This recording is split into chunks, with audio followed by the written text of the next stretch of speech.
Welcome to the Johnny Dell Football.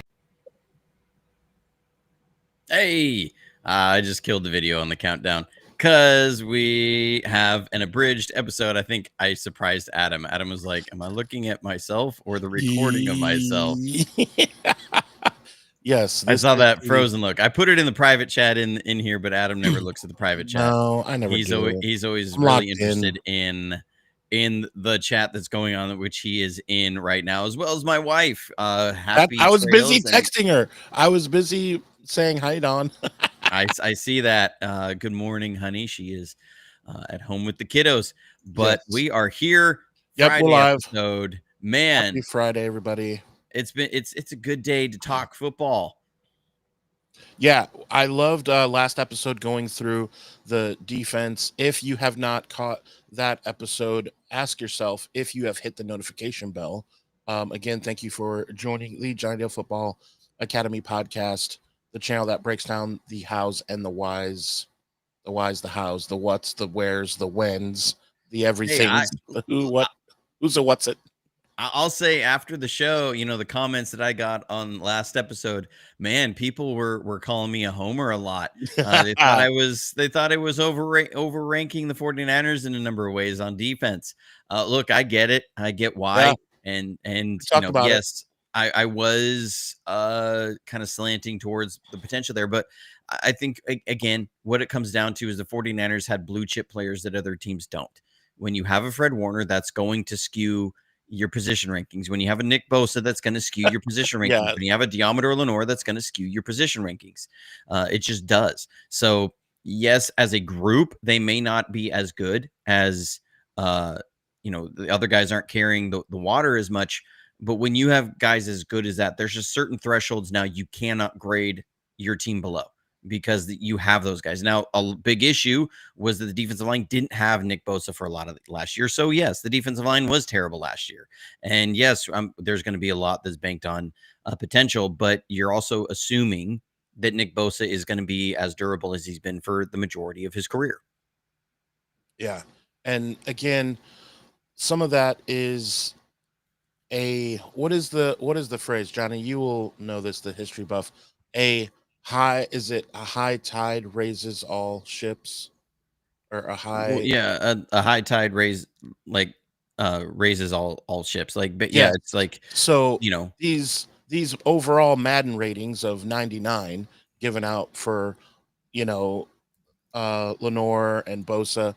Well, when you have 99s and then you have a bunch of 76s, your score for the whole defense is not going to be a 76. It's going to be up because you got some 90s in there.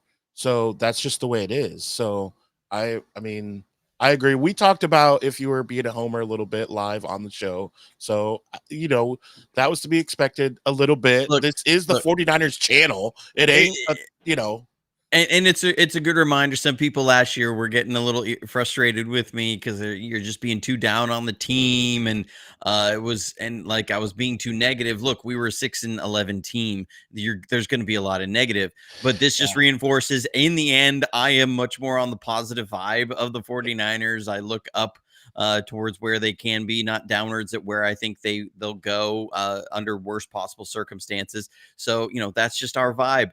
And I'm okay with that. And Johnny, to say this though too, you have over the last 4 to 5 months said over and over on this very program that you are very excited for this offseason as opposed to, say, even the last 2 to 3 when we were still really good, that you are more excited based on the draft, based on the players that we do have coming back, the coaches that we have coming back. Obviously, at that time, going way back, we didn't even know that we would have the best schedule, like humanly possible. So, I mean, a lot of reasons to be excited, for sure. You've said that multiple times. Yeah, I'm excited. And there's a lot more room for improvement when you're 6-11 versus coming off a Super Bowl loss. When you're coming off a Super Bowl loss, you're just hoping that you'll be an inch better and not regress, right? There, because you have a whole lot left to drop down with and very little room to improve on.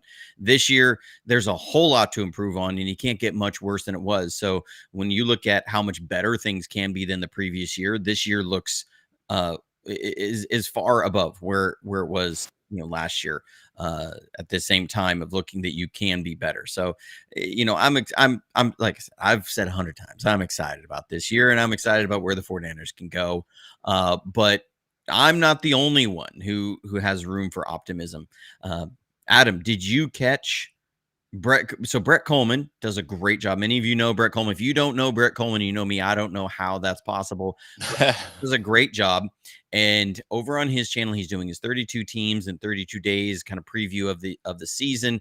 And he went over the 49ers, and he had some interesting comments about Brock Purdy and the narrative that this 49ers offense is very quarterback friendly and very easy to operate. Did you catch that, Adam?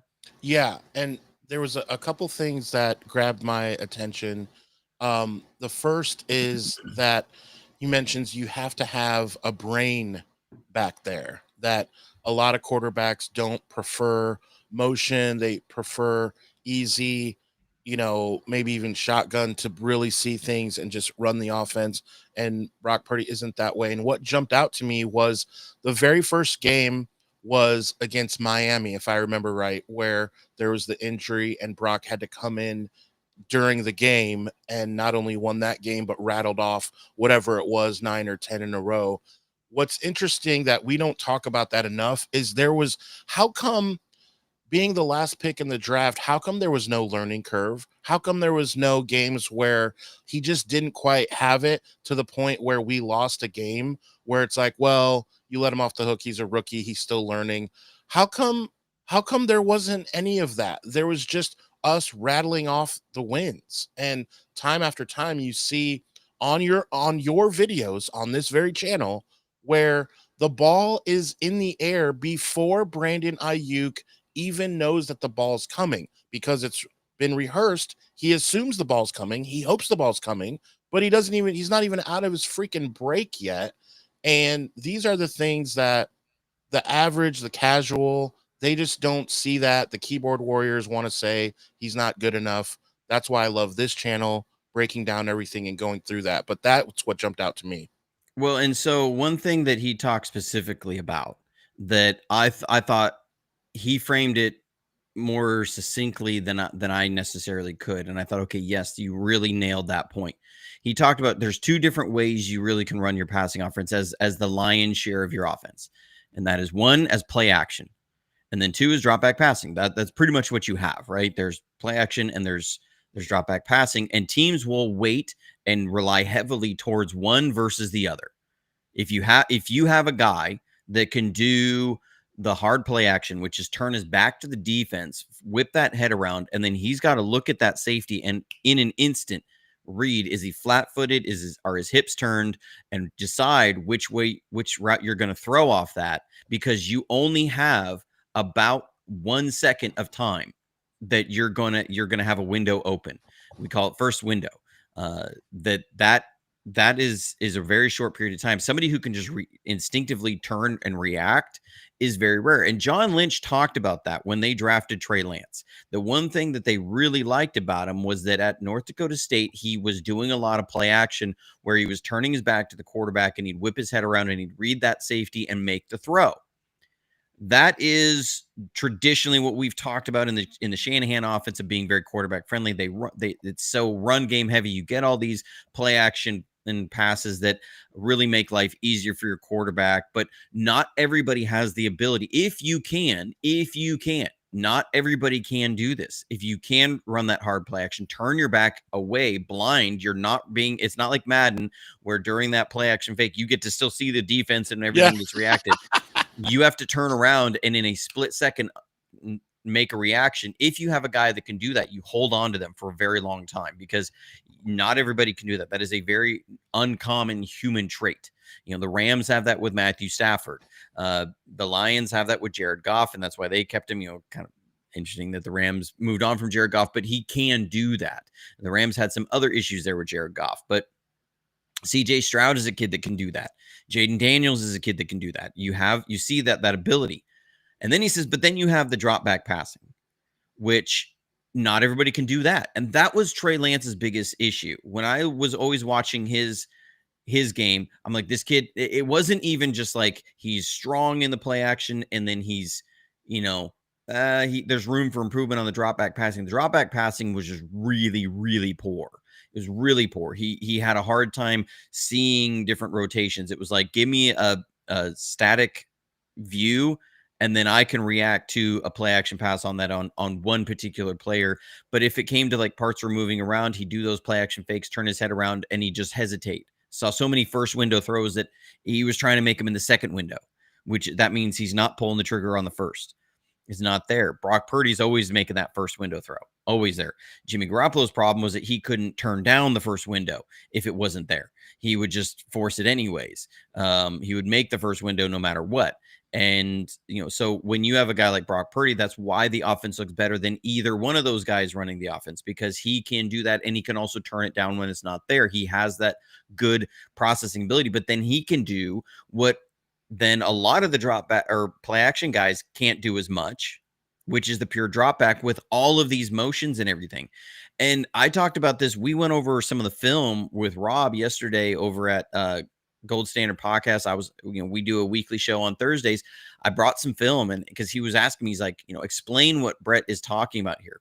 And I dove into it and I went through Brock Purdy's stuff. Like these are the motions. This is what it is. This is how it changed from years before where we didn't have these motions on this play.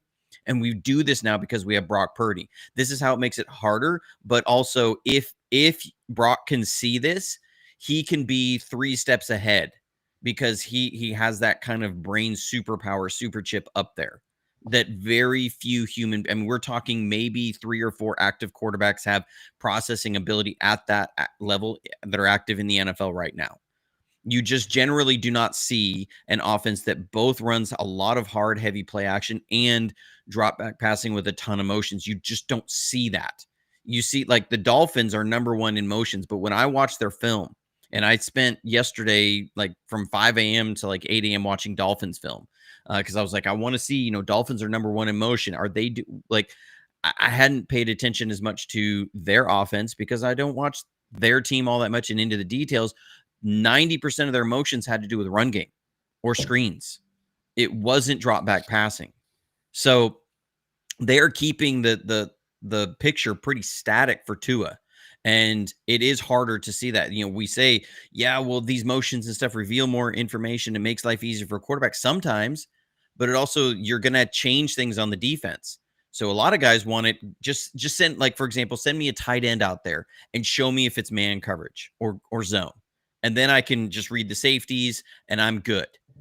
What Brock's going to do is he's going to say, okay, show, like, you can do that, send that out there. And then we're going to change the strength after that. And these safeties are going to swap, or this safety is going to come down and these guys are going to move over. Everybody's going to take one rotation over in their responsibilities. So the guy that was here, that was this hook player, is now that guy's going to be the hook over here.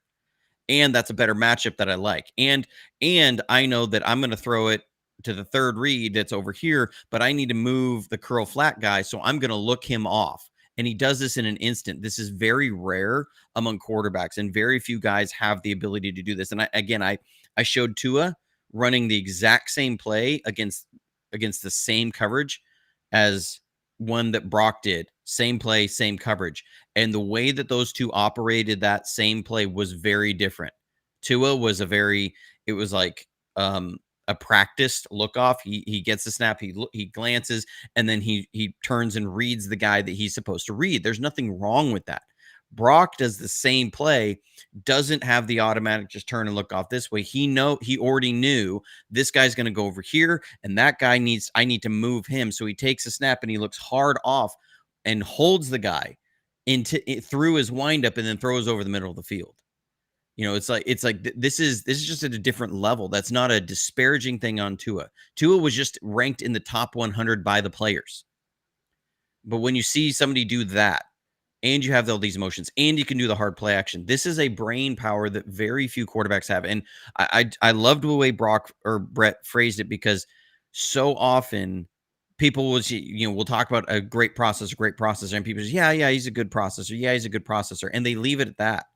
Like that's an okay trait. That is the trait that all of the great quarterbacks have had. And so when you have a guy that can do that, that's why the 49ers just locked him up for a very long time. Yeah, what sticks out to me too is remembering Armstead's interview where he said the biggest difference was the wide receivers saying that they better run good routes because even if it didn't seem like that play was called for them, that they could still get the ball. And that speaks to a little bit what you're saying too. And that's also huge. So yeah, um, that's awesome. All right. Are you ready to talk some offense in our I division? am. Yeah, I just got a text message about our show yesterday, actually, with Rob. The NFL demonetized our episode because we showed some film. Oh, So yeah. that's always good. Reminder, But guys. yeah, I'm ready to jump in. Okay, yeah, let's do it. So we're gonna first start out. I'm not gonna go through every player because this is the largest position group yet. When you have 5 of your 11 starters in a single position group, that's too many among 4 teams. That's 20 guys to name off. Plus, a number of these teams are in flux, so they're moving guys around. Like the Rams, for example, they brought in Jonah Jackson. They've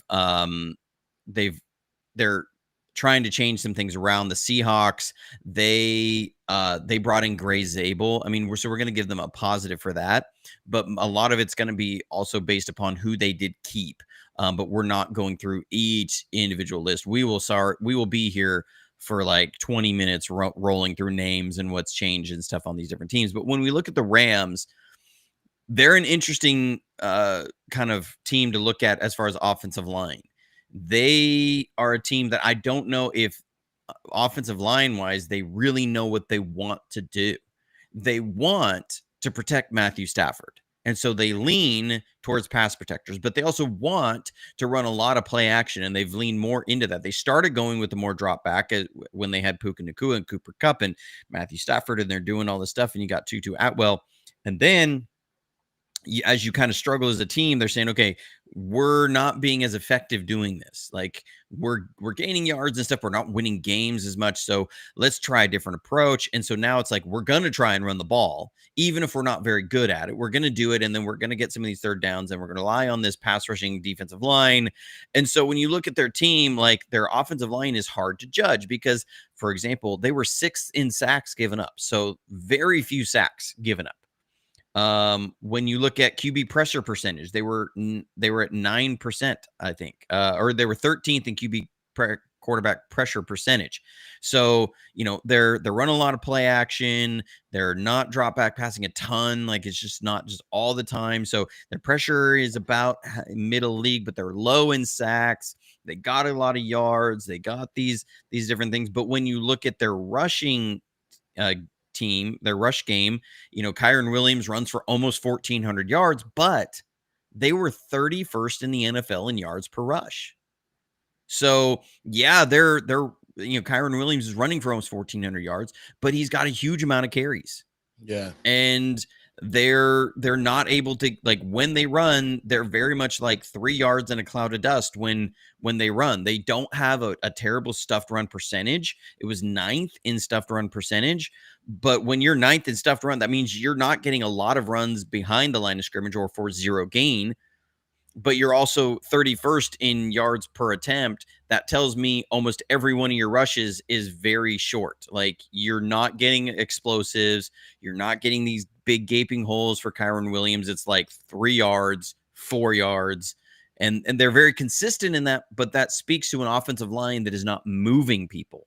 They're just not moving human beings very far. And so it's a lot of Kyron Williams, like a battering ram into that, no pun intended, into the defensive line. So when I look at this offensive line, and they're a bunch of big guys too, which is surprising that you have guys that are all 320, 330.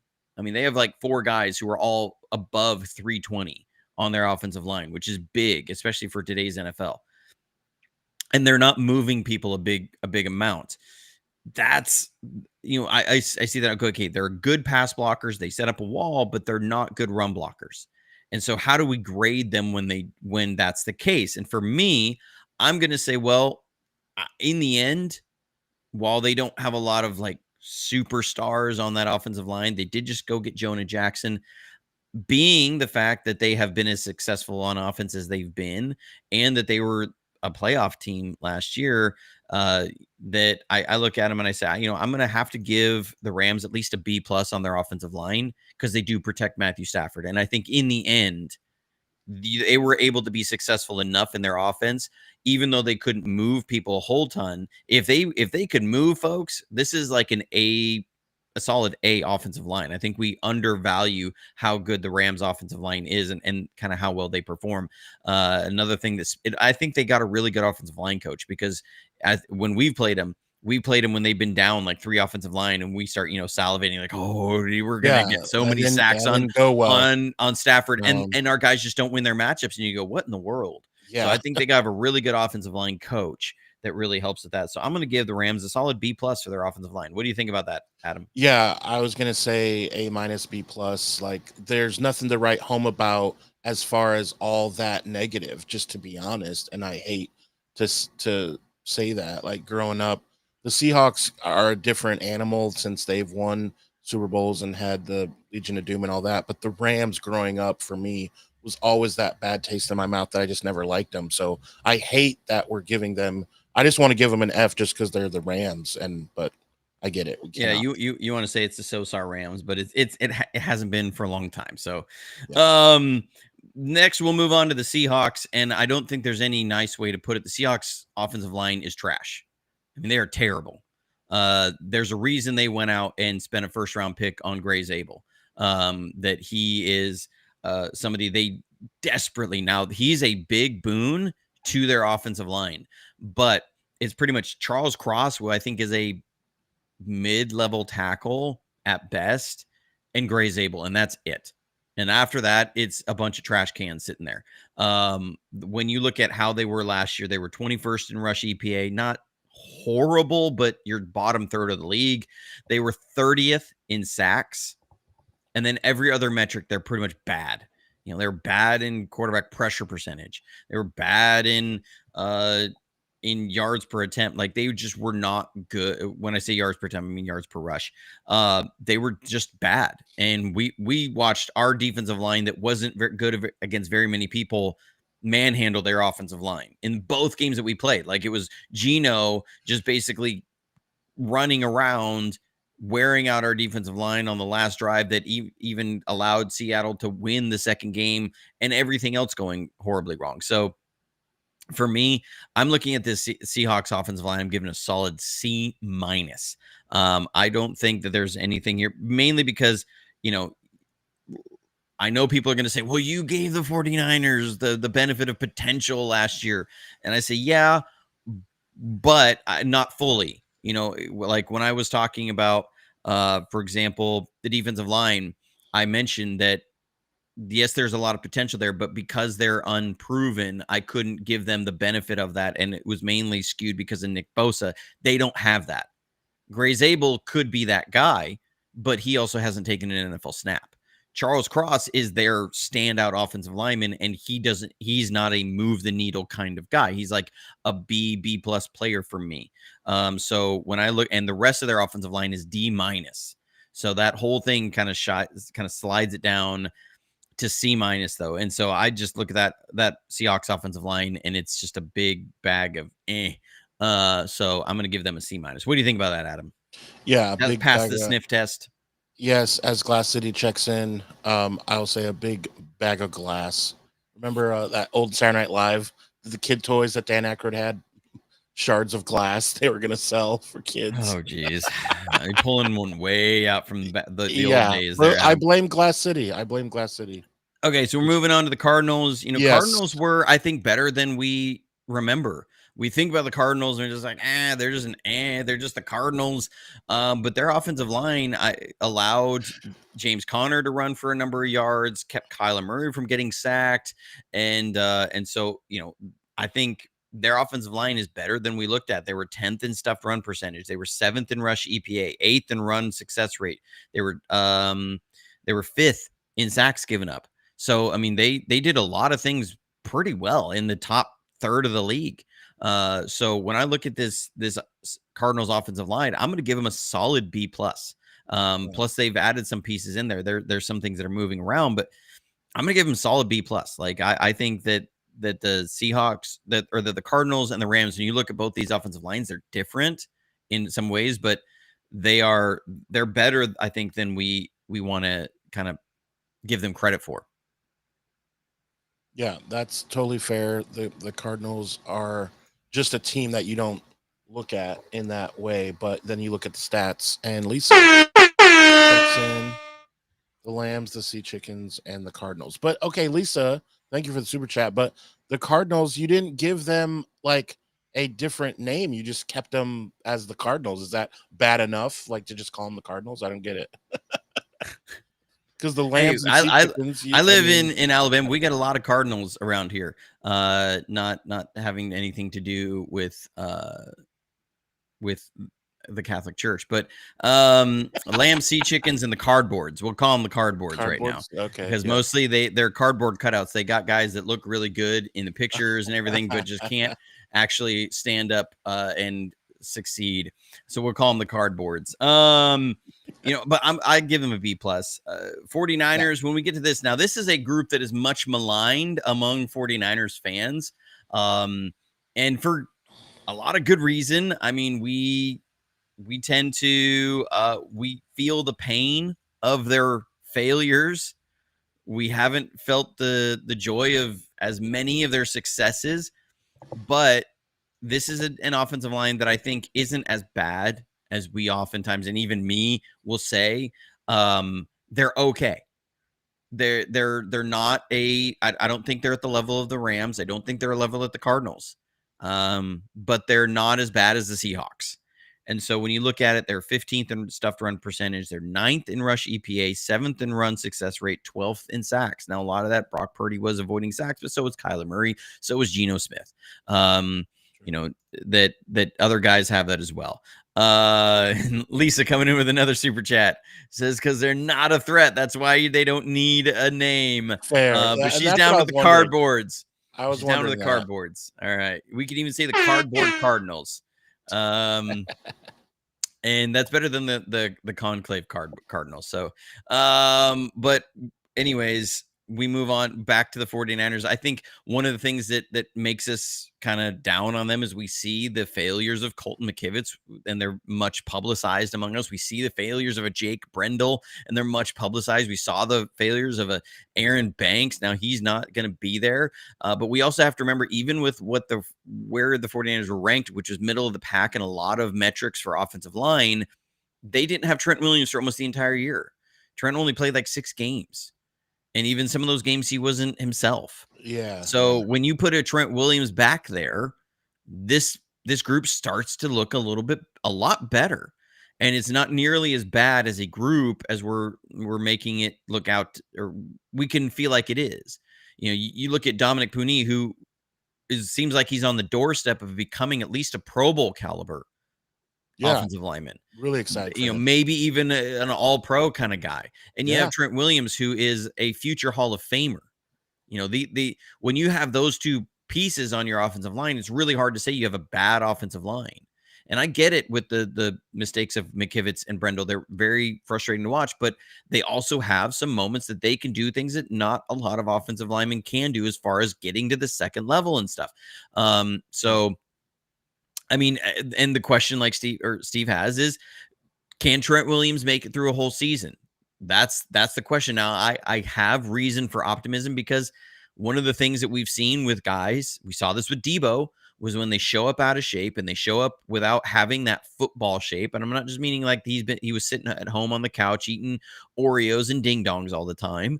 I mean that he wasn't out there banging against somebody, playing football, and building that callus up of a physical callus that it takes to be in the trenches all year round. And so, but Trent has been there in an off season where he normally is not there even. So, and it's not about hinging your hopes and dreams on Trent Williams being there. It's just more, okay, if I look at this offensive line, I say at worst, they're a B minus. At worst. I even slant towards B. because they're not as bad as we say, and that's without Trent Williams. And then you add Trent Williams in throughout the year, this starts to sneak up to that 8, B plus. Where I would do it if I was giving him an actual grade is I would probably say they're about an 87%, where I would say the Rams and Cardinals are like an 89% grade. The 49ers are like an 87% grade. So I'm not going to say like they're on the same level. So I'm going to give them a B. I give them a solid B with the potential to move into A minus range. This could be an A minus offensive line. Trent's healthy all year. Dominic Puni takes another step. And totally blanking, but Aaron Banks, with the issues that we had with Aaron Banks last year, moving on from him and Ben Barch being there, I get more excited about this. This offensive line has a potential to be an A minus offensive line next year, and better. Even if they are an A minus all the way through the year, I think 49ers fans will generally, just because of the way we've already formed opinions on Jake Brendel and Colt McKivitz, we're going to say they're a C plus offensive line going forward. But I'm going to give them a solid B. Homer. No. I had to just throw that in there as we've joked about that, but I would say B minus as trying to not be the homer. I don't disagree with any of your takes as far as the points that you bring up, but if it was just solely up to me, I would say B minus. I am excited for, like you said, Barch and if we can be healthy and all that. So we'll see. All right, who's next? All right, so we're going to move on to the wide receivers now. Wide receiver room. This one is interesting. It's really hard, especially with the 49ers, because you don't have Deebo Samuel there anymore. Brandon Ayuk is injured, and he's not going to be ready week 1. We don't know exactly when. We think we know when he's going to be ready, but when is he going to be 100%? We don't know. That could be into December and January. So it becomes a hard group to kind of really nail down. That's when we look at the wide, yeah, at the Cardinals, I'm going to go, or let's go to the Rams first. They lost Cooper Kupp, who, had been a big part of their offense for a long time, but not last year. When we look at them, they have Puka Nacua, who is probably a top 10, I think without a doubt, a top 10 wide receiver in this league. Crazy how they have Tutu Atwell, who can run as well as anybody. Dude straight up flies. He is that wily, super fast kid that you get him on the move, and it is hard for anybody to keep up with him. Just 49ers saw that last year. Game against them, he catches a 50-yard bomb.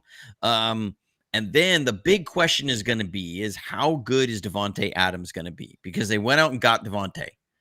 And Devontae, if you look at him 3 years ago, unquestionably a top 5 receiver in this league, maybe even top 3. One of the best receivers in this league. Yeah. Wasn't as much that last year. But was that on him? Was that on what was going on? He did play. He was playing with a very unaccomplished quarterback. So, I can see that side. But the Jets had their issues. Come on, the Jets had their. The Jets did have their issues. I'm not defending necessarily. I'm not saying that like, hey, let's completely let him off the hook. But I am trying to be realistic because I hate to admit that the Lambs do scare me a little bit, and Devontae. Man, he's got something to prove. I'm a bit nervous, honestly. I think he's going to do well. The things that Devontae has always done really well is he's a good route runner. He's got really good length. He knows body positioning. Like, he's not a guy that's just got his game based around solely being really, really fast. Now, he has been, and he's always an explosive guy, but he has great hands, good spatial awareness. So when I look at the Rams, I got to say this is a solid A for their receiver room. It is hard to say they're even an A minus. Like, I'm looking at the Rams and saying this is a solid A receiver group. When you got a guy like Puka Nacua, and then you add a Devontae Adams and Tutu Atwell that can run, you're not talking about this is necessarily going to be an A plus like Larry Fitzgerald and Anquan Bolden, but this is because we just don't know. There's a little bit of a question mark there with Devontae Adams, but this is as good of a wide receiver group, I think, a top 3 as anybody in the league. It's hard to look around the league and say somebody has a better top 3 wide receiver group than these guys. So I'm going to give them a solid A. When I look at the Cardinals, they have one really solid guy, and then they have a whole bunch of, you have Marvin Harrison Jr., huge high draft pick, obviously comes from the great pedigree, great rookie year, a lot of production there. But After that, you have Zay Jones and Greg Dortch. Like those are their guys. Greg Dortch had like 320 receiving yards last year, and he was their number 2 wide receiver as far as yards. So they're one blue chip player and a whole lot of borderline Bag of glass. I mean, really, it's just it's so we have to remember that too about Brock Purdy and some of his struggles last year and saying, well, he didn't have a lot of these guys. Well, I mean, Kyler Murray pretty much had Marvin Harrison and Trey McBride, and that was it. James Conner could catch too, but I mean, when you're looking at Greg Dortch was his like number 2 wide receiver, Greg Dortch. I'm giving the Cardinals a B minus just because I think Marvin Harrison is a B plus kind of player right now. Like he's not quite as to the level that I think maybe the hype has been there. Great, huge potential upside, but it wasn't like he had 1,500 yards last year. So I'm going to say this is a solid B minus group. Probably actually I'm going to say it's a C plus. So really thinking about it, I'm going, this is a C plus group because everybody outside of Marvin Harrison is just not anything there. So you have one really good kid and then a bunch of nothing. So then we move on to the Seahawks. They really, I mean, for years it had been the mighty duo that they had up there in Seattle, and it's not that anymore. They've changed their wide receiver room, so it's now a wide receiver room that is really Cooper Kupp, Marquez Valdez-Scantling, Jackson Smith and Jigba. That is their top 3 that's there. I'm not really counting a lot of like.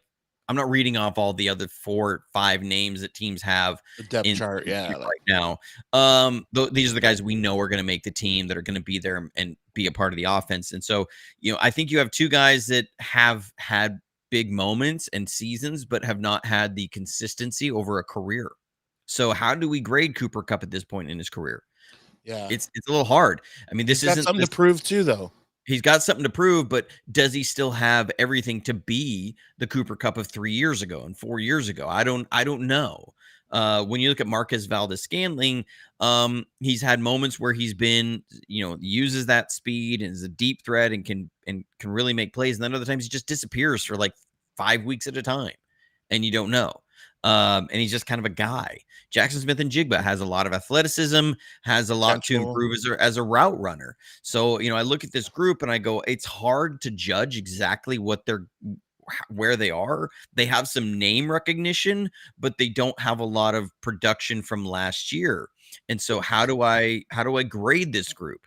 I'm going to say this is a B minus group. Like that's what it is at this point. It's guys that have the potential to be an A minus, but they just like if we look at what they did last year, I'm gonna say it's a B, maybe a B. I don't know. Talk me into a B, Adam. Well, I'll say this first. It's hard to judge because it's not Lockett, Baldwin, and Metcalf, and that was what it was kind of in our brain for so long. It's really odd, those 3 names that you gave. I'm like, wait, what team is this again? So it's like they've never all 3 been together like that. And when we look at MVS and Jackson Smith and Jigba, these are 2 guys that have shown flashes over the last couple of years, big time flashes, but have just not been consistent. So I go, okay, these could be guys that get 1,000 yards. Either one of them. These are also guys who could get 350 or 400 yards. Right. And I wouldn't be surprised. So it's hard to say. And so I mean, I'm just gonna look at this and go, okay. I mean, none of these guys are 1,200 plus. B minus. I don't think at this point any of these guys are really 1,200 plus. I'm gonna say B minus, like solid B minus group. I think that's fair. The Seahawks, when we look at overall their entire team, I look at much of them as like a solid B team. And I think that's what their record has shown. They're elevated by some of their scheme and stuff, but they just they don't have the talent across the board to really they're a team that can make some noise, but I don't think they're going to be like, we're going to get in the playoffs and threaten anybody. I just don't see that. The B team. Bring the B team. So then we move on to the 49ers, but this is another group that has a ton of question marks. You got Juwan Jennings, who, is, I think about seeing Juwan Jennings' ceiling, which is still a very, very good receiver. He's Yeah. not going to be that 1,600-yard guy because he doesn't have that over-the-top speed. So he's limited in as far as the amount of explosives that he can make and the amount of times he can be a threat into different areas of the field. Ricky Pearsall has the potential to be a big breakout star, but there's also a lot of question marks. Is he going to take the next step? Can he be healthy? Brandon Ayuk, we don't know when he's going to be back. Demarcus Robinson, he's suspended for the early part of this year, has always been kind of just a role player. So the 49ers have the potential for an A receiver group. If you look at Brandon Ayuk, if he's the Brandon Ayuk of 2023, and Juwan Jennings, the Juwan Jennings of 2024, and Ricky Pearsall, the Ricky Pearsall of a first-round wide receiver, that can be a solid A group. Yeah. But right now, I have to say, but Brandon Ayuk is injured. Ricky Pearsall has not proven it, and Juwan Jennings has pretty much maxed out his ceiling. I think I'm going to say this is I have a hard time even saying it's a B minus group. But I think because they have something there, I'm gonna say it's a B minus group, just because we can't say. I don't necessarily want to go C plus because Brandon Ayuk has, to his credit, he has proven enough by this point in his career. We can't just say that because he's going to be injured half the year that he's going to be exactly bottomed out. But Demarcus Robinson, question marks there, and I don't think he's going to be hugely productive. And Ricky Pearsall is a big question mark, so I'm going to give him a solid B minus. Yeah, I agree with the shakiness and the unknown and all that. I agree. It's a B minus. A reminder, guys, be sure to hit the notification bell. We are going over the offense. As I actually have to step aside, as many of you know, I run and own a transportation company, Party Bus, and all that. And I have to drive a party bus for some young ladies. I'm so upset that I have to drive for all these women. I'm so upset, as you can see the look on my face, as I'm so upset that I have to do this. But it happens from time to time. So I'm getting ready to head out. Remember, guys, to take your phone and go up to Niner fans, show them this channel, hit the notification bell so that you can be notified when Johnny drops new content. Johnny, keep it going, and I will see you guys Monday. All right. Happy trails there, Adam. We'll move on to, I think, the least controversial position group we have with the 49ers, and that's tight ends. So you look at the Rams, they have Tyler Higbee. He's just a guy. He's a decent blocker. Had like 350 yards last year. Wasn't hugely productive. I think we know the name Tyler Higbee, so we think that he's going to be like a 700-yard tight end, and he just wasn't. Now he missed a few games last year, but even then, was not a big part of their passing offense. Doesn't do a lot of things exceptionally well. I'm going to say he's a B minus tight end.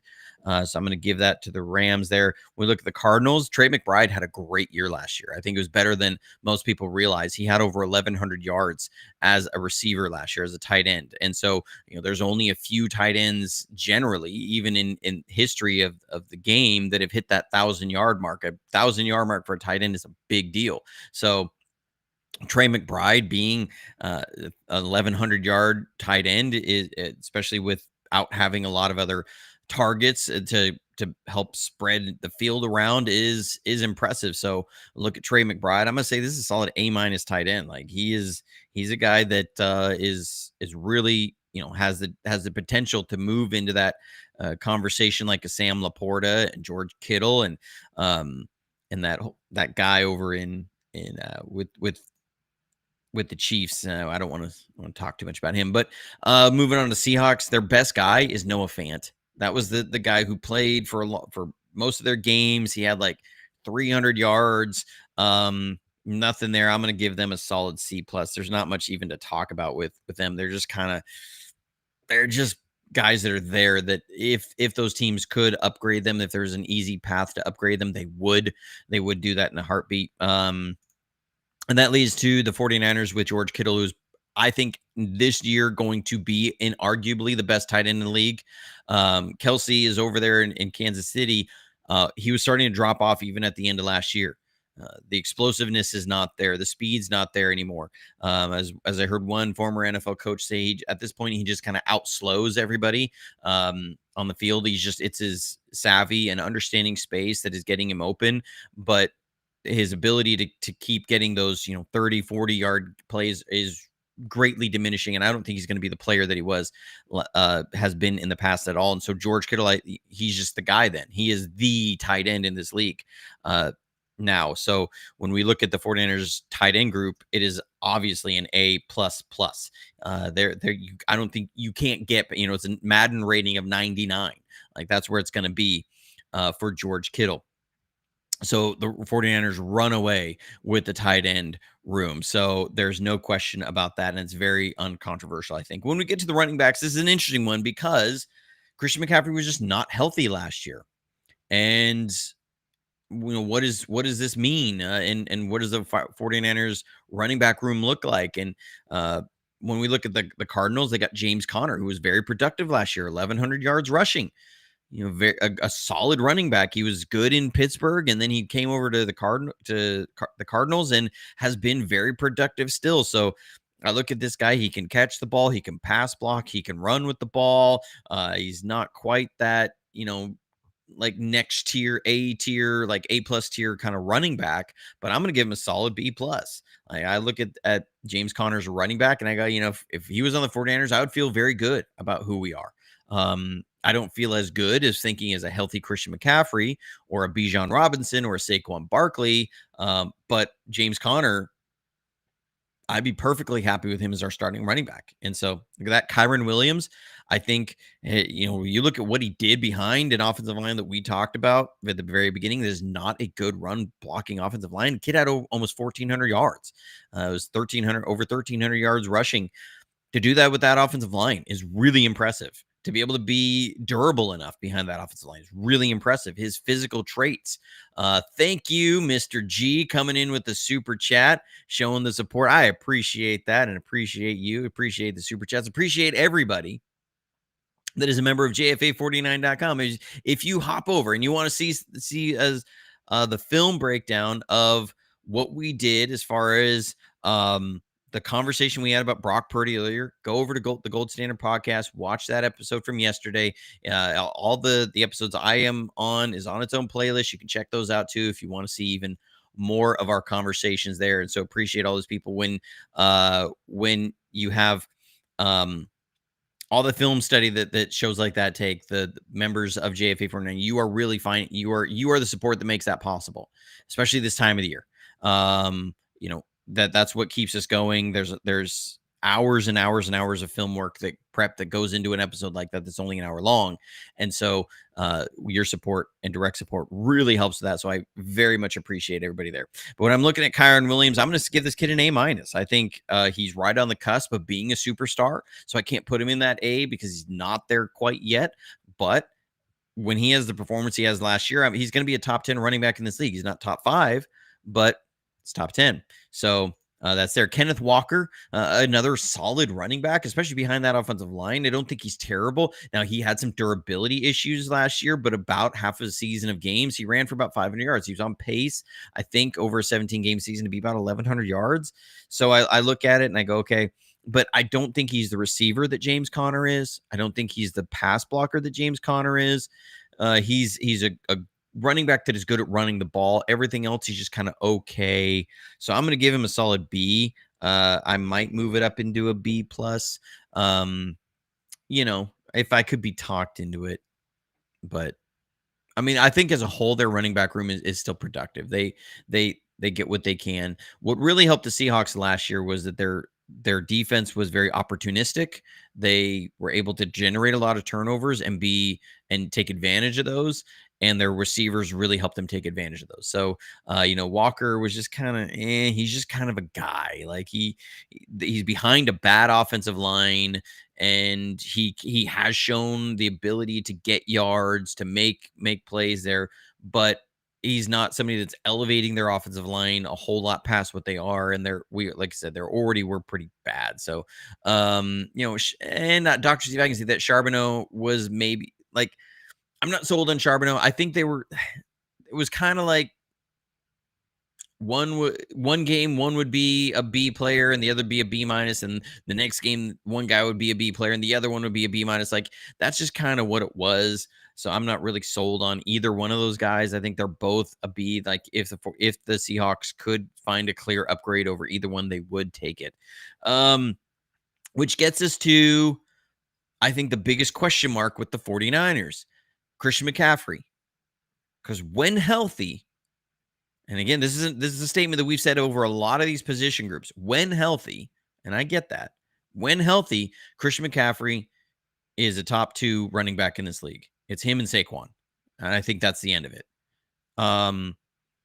Is clearly in that he's an all-pro. One of the only running backs, again, it's been him and Saquon that have been the only people other than quarterbacks that have been legitimately considered for an MVP over the last 15 years on the offensive side of the ball. So if you look at a healthy Christian McCaffrey, he's an A+ player. The things he can do in the passing game, no other running back can do. I think Saquon might be a little bit better as a runner, as an actual hand the ball running back. But again, we're talking about slight margins. We're talking one's a 98, one's a 96. And then we go to the passing game, and Christian McCaffrey's a 99 and Saquon's a 96, 97. That's what we're looking at here. Is an absolute A++ player at all points, but when healthy, and he dealt with so much durability problems last year, but the previous 2 years, he'd been completely healthy and carried the load and was everything and changed his offense. So when I look at Christian McCaffrey, I would say A++, but the durability concerns of last year. So I'm going to say he's a solid A. And I think that's fair. Let me know in the chat what you think. That puts Kyron Williams at an A-, Christian McCaffrey an A+. Is that too close of a ranking of those two guys? Or, again, if healthy, Christian McCaffrey's A++. He's that George Kittle kind of tier. He's that Nick Bosa tier. He's that Fred Warner tier. But not being sure if he can be healthy, I have to give him an A. That's where it's going to be. Still puts the 49ers as the best. Derrick Henry, I think at this age, because he's not the all-around player that Saquon and Christian are, he's at that A+ range, not the A++. So that makes sense. I'm going to give Derrick Henry an overall 95, 96. Probably more like a 96 overall if we were doing Madden ratings. And I would give Christian McCaffrey, 98, 99. I'm going to give Saquon a 98, 99. And so, yes, Christian McCaffrey is healthy right now. We don't know if he's going to be healthy in October, in November. This is somebody who has throughout his career has tweaked something during the season. Most years he's had a couple of years where he missed 7-8 games with a hamstring. He's had the calf issue. He's got the bilateral tendonitis. He's had the knee thing. So I just look at that and I go, okay. I think Christian McCaffrey, again, just because I can't be certain that he's going to be there, play 17 games. I think it's pretty good bet he's going to play 15 games. 14 games, but I can't be certain he's going to play 17 games. I have to give him an A. Maybe y'all might be talking me into an A+, but not an A++. So it's hard to look at Christian McCaffrey and not say A+. So I'm going with A+. Okay, we're going with A+. You guys talk me into it. Now, the one that might be the most controversial, because it is the position group that everybody loves to be controversial about, and that's quarterbacks. The challenge here is, are we, running backs, I just went off starting running backs. Tight end, I just went off starting tight ends. With quarterbacks, are we going off only starting quarterbacks, or going off quarterback rooms? If we go off quarterback rooms, I think the Rams have the unquestioned number one quarterback room in the NFC West. I know people are going to say, laugh at Jimmy G and the Jimmy G Devontae Adams drama that I'm sure is fascinating on that team, with the things that Devontae Adams said about Jimmy G from their time with the Raiders. But if you look at who would probably win, not how much would I trust or you trust or anybody trust, but who's probably going to win more games if they had to start 10 games as a backup, and it's going to be Jimmy G. He's proven that he can win games there. Clearly, at this point, not a lot of people are trusting him to make good decisions with the football long term and be their long term starter. But if you look at that, he can come in and the Rams are still going to win. Like if he starts 10 games for the Rams, are they going to still win 6 or 7 games? Probably. So, you know, I look at the Rams. I think they have unquestionably the best quarterback room in the NFL. Now, when we were ranking their quarterbacks, this becomes difficult. For me, Sam Darnold is at the bottom of the pile, and that just is what it is. Sam Darnold had a great year last year. He was also had Justin Jefferson, which is a huge boon to any quarterback. He had a defense that was getting a ton of takeaways, that was getting teams off the field, and he had a team that was very much helping out a lot of the things he had struggled with over the years. And then we saw the same Sam Darnold that had popped its head up for most of his career, which would be he can be very good in this moment, but then when the serious pressure time hits, he turns into a turnover machine and just does things that just don't make sense. And so Sam Darnold there, I'm gonna give him a B minus, like or no, I can't give him a B minus. I'm gonna give him a B. I'm gonna say he's a B plus B player there. Yes, he had a good year last year, but the overall of his career has just said this is somebody who I would not feel like I would just be in love with as my long-term starter. I would feel really great, and I can't let this guy out of the building. The Vikings, as good as he was for them last year, felt the same way. And when you look at the contract he got, the league feels the same way about Sam Darnold. So I think he's a B player. And behind this offensive line of the Seahawks, I have a hard time believing the Seahawks are going to be better next year than they were last year. I just have a hard time believing that. We look at Kyler Murray. I'm going to go to Kyler Murray next. I think Kyler Murray is somebody who, again, he looks like a toddler who just stole his mom's phone whenever he runs. Just once somebody says that and you see it, then when you see Kyler Murray run, you're going to be like, oh, that's exactly what it looks like when he runs. But somebody that is not quite into that upper echelon of athleticism for athletic quarterbacks that can run and do all these things in the running game is good, is very, very good in that, is above most of the league. But when I'm meaning like Lamar Jackson sort of thing, like Josh Allen sort of thing, he's not quite at their tier of physical ability with the ball in his hands running. When you look at his ability as a passer, there's a bunch of guys that I think are better as a passer and playing as the quarterback position than Kyler Murray is, that are more consistent. So it's kind of like he does a couple things really well, nothing really great. He's a very all-around quarterback. He can do about anything you ask, and he can do it pretty well. But there's very few things you can ask him to do that he's going to do better than almost everybody in the league. So when I look at Kyler Murray, I want to give him a B grade. I look at Sam Darnold as like an 84%, which is barely into that B range, and Kyler Murray is like an 86%, or 87%, which is like just on that B plus range, but not quite there. So I'm going to give him a B again, just because sometimes the issues show up there with Kyler Murray and he can't consistently execute. And I think that has proven over time in his time with the Cardinals that he's not into that next tier yet. He's quicker than fast. I think he can really take off, and there's a lot of highlight plays that'll show up there. He can make plays and be a playmaker. But I see him very much in the same sort of tier I see as a Baker Mayfield. That I think there's a lot of things he can do that really show up great on highlight reels. But as far as consistently executing within their offense, I just don't see it.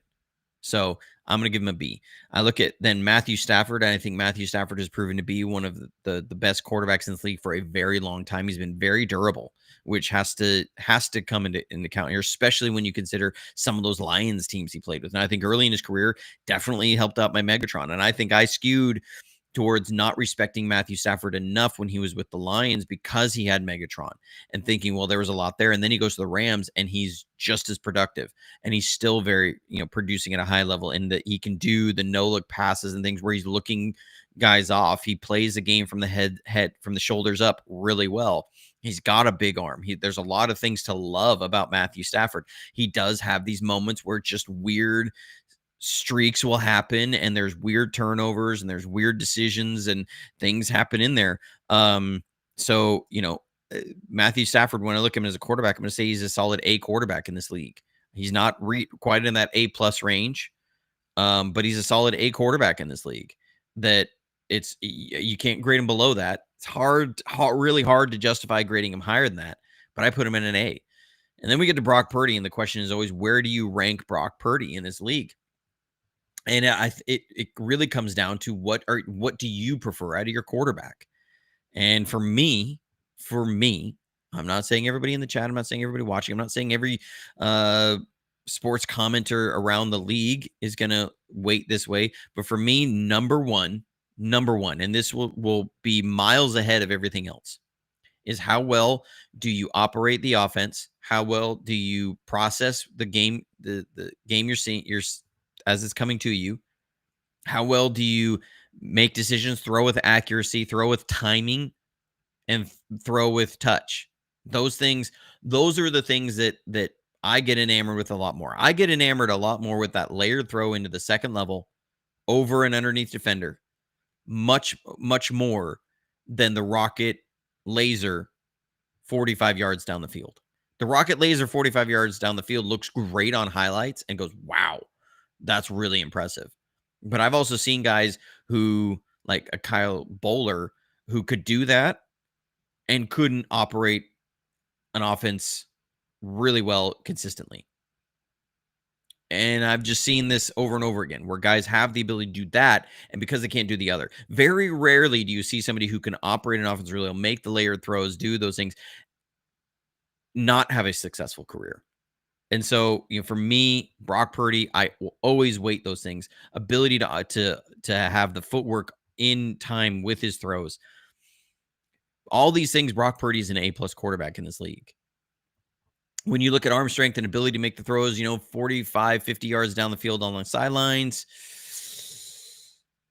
it's not going to be there with some of these other guys. When you look, he doesn't have the arm that Josh Allen has. He doesn't have the arm that Matthew Stafford has. There's no question about that. That's not even a question. So there's no point even in contemplating that. He's more mobile and able to get away from more sacks and I think make more off-schedule plays than Matthew Stafford, but he can't do it at the level of a Josh Allen. You look at his leadership, though, and everything we've seen about him is he's an A-plus leader, which is huge for your quarterback. And how much does your play caller and play designer trust your quarterback? And that Brock has shown that Kyle trusts him very, very much, which really speaks to who Brock is. And that the 49ers said, this is somebody we will never, and Kyle has said, as long as I'm here, I'm not letting him out. So for me, when I look at some of the different quarterbacks around the league, like I put Brock Purdy over Jalen Hurts because I think Brock does what he does. And the way I weight a quarterback, I would take Brock Purdy over Jalen Hurts. Not everybody would agree with that, and that's fine. That's different things that people are enamored with as a quarterback. I am enamored with the way that Brock Purdy, and that was the case before Brock Purdy showed up on the scene. Like, I was like, I love this style of a quarterback. Just for me, I like that. I like to, it really, that's what I prefer to see.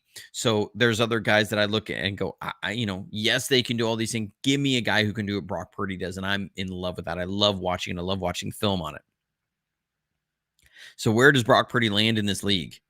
Right now, I'm going to put him in an A. He hasn't elevated through into that A-plus range, but he's somebody who in 2023 was in the conversation for MVP. He's somebody in 2024 had all these injuries around him and still was highly productive. The offense was still in the top 10 as far as offensive EPA. With all the struggles that we had, without having Trent Williams there, with his left guard being in and out of the lineup the whole time, while having a practice squad player starting as the left side of his offensive line. So those things have to be considered in there. With George Kittle missing a little bit of time, with this rolling kind of revolving door of running backs, and he still was highly productive, and the offense was still in the top 10 of the EP. That speaks completely to Brock Purdy. When people say, well, then Brock should be able to carry the team, he did, even to what they were. Yes, I understand they're 6-11, but they were only 6-11. They only won 6 games because of Brock Purdy. Without Brock Purdy, they're a 2-win team last year. That's just facts. And so I'm going to give Brock that solid A grade as far as last year. And when you shake out how these gradings come out. It looks like right now on the offensive side of the ball, the Rams slightly edge out the 49ers as far as an offensive team. And so, which I think is fair. And I think that's very much last year's data kind of tells us that the Rams were a little bit better of an offense than we were, but it's not as far as you think. If the 49ers are healthy, I think they're going to be as good or better than the Rams offenses. It's going to be really, well, these are two good offenses. So, don't come at me in the comments and be like, the 49ers, but there you can't, bank on them being healthy and that much farther than the Rams. The Rams are a good offense. I'm not saying the Rams aren't a good offense. The Rams can be, we're talking about, these might be two of the top 5 offenses in the league. So, so that's where it is. And I think that's what's fair. And then after that, you're going to have the Cardinals, and then you're going to have the Seahawks. Seahawks going to be, I think, last in the division in their offense. I think they're going to be probably second or third in the league in their defense. I think they're going to end up third in the division. I think when you look at how things went last year, the only reason they weren't third in the division is because the 49ers were so bad and so banged up from everything. When these teams are healthy, I think it's unquestionably the Rams and the 49ers are a better team than the Seahawks. And so people were saying, last time that I was being too harsh on the Seahawks. Look, when I look at everything in here, I say the Rams are third in the division in each category. Now the rank, the order changes on that, but I think that's where they are. And so, and I think that's pretty fair. And I think that's how the season's going to shake out. So let me know if you're watching this not live on the comments. What do you think? Let me know in the chat what you think in the last few seconds here. But appreciate you guys. Always good to get together and talk football. But until next time, stay safe, stay healthy, and go Niners.